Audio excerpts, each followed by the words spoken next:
likod ng bahay ni Christopher Colombo. Papasok siya dun. Ciao Yumers! Welcome to my vlog. This is Sham Bites and Tour, and for today's video, I want to show you the house of Christopher Colombo, the Admiral of the Ocean Sea.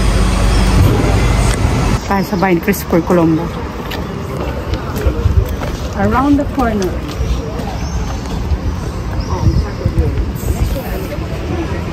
Sunday.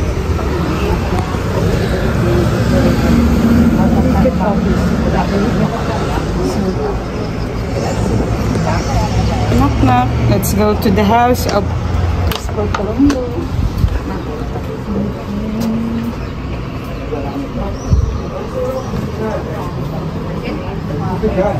I need to buy a ticket para umakyat sa bahay niya. Ito lang yung bahay niya. Look.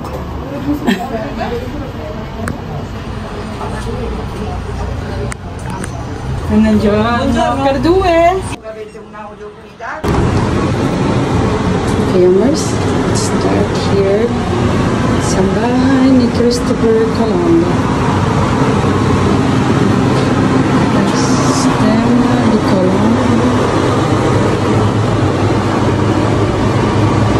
Ayan. The Admiral of the Ocean Sea. Ang gamit ni Christopher Colombo. How they were ang hirap basahin.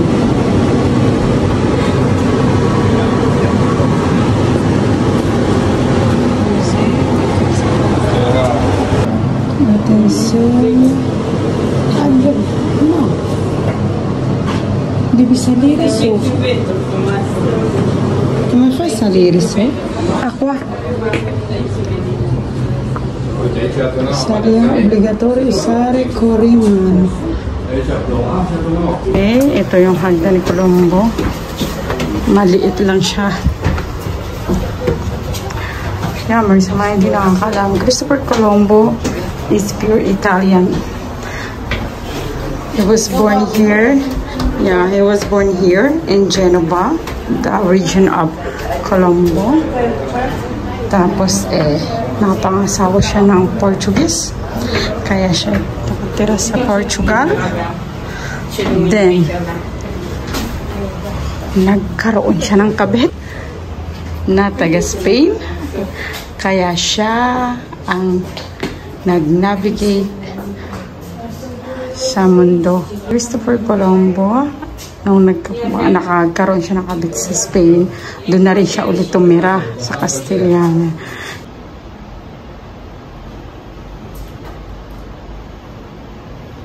Itong pirma ni Christopher Colombo. Yung nakita natin sa taas is Porta Soprano. Ito yun siya. Kanina.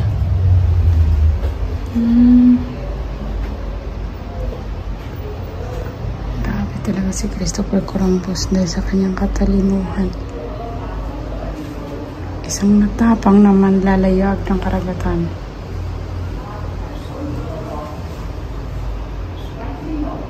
Christopher Colombo, born in Genova, then nakapag-asawa siya ng isang Portuguese sa Portugal. Kanak siya, pangalan si Diego, tapos nagkaroon siya ng kabit Castiliana. Anak naman niya si Fernando. Ayun. So, nung siya nasa Spain, nagkaroon siya ng funds from the monarchy. Kaya natuloy niya ang kanyang eksplorasyon sa buong mundo.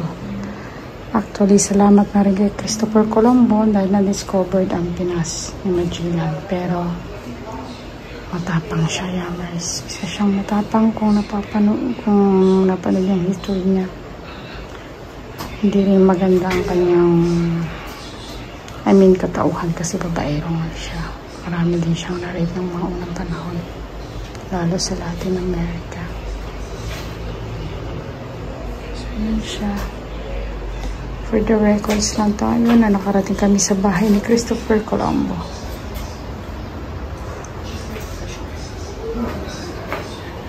Hindi ni Christopher Colombo palagi ko, ang liliit lang talaga. Ito na yung bubong oh. O, kwarto yun. Ito yung kwarto. Tapos, ito na yung kusina, oh. So, na-preserve nila yung lamesa. Maliit lang ba siya? Kasi ito lang. Oo nga. Yun nga sinasabi na napakaliit niya lang na lalaki. Oh, malapit na ni Amuring maabot ang ano. Oh, yan. Tangkad ko na. Hindi, normally lang naman siya, feeling ko. Mga normal person like him. Kasi Italiano. Kaya ito yung lamesa nila. Ito na yung kusina.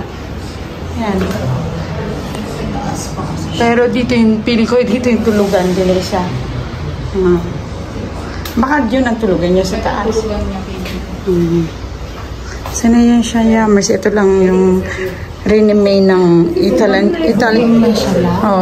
government. Ito lang yung remain nila na space. Kasi feeling ko giniba na rin yung iba. Dahil nga sa ano na rin, modernisasyon. Tagal na nito eh. It's been year 19? Ano? It's not 19. Nung pinanganak si Christopher Colombo, 1470 yan. Oo, 1451 nga siya pinanganak eh. So, nung 1400s, imagine nyo, Yammers. Diba? Sa dami nagbago sa Geneva. So, this is it. The exploration for 10 euro, 5 euro per person. Ayan, at least, naratingan natin Romeo and Juliet, si Christopher Colombo pa kayo. So, Yammers, yan yung Porta Soprano. And this is the garden of Christopher Colombo. Ang laki ng bahay niya, yung garden niya? Yeah. Ang liit pa. Baka dito yung, ano? Ang liit ng bahay niya, ito yung garden niya. Yeah. So, this is it.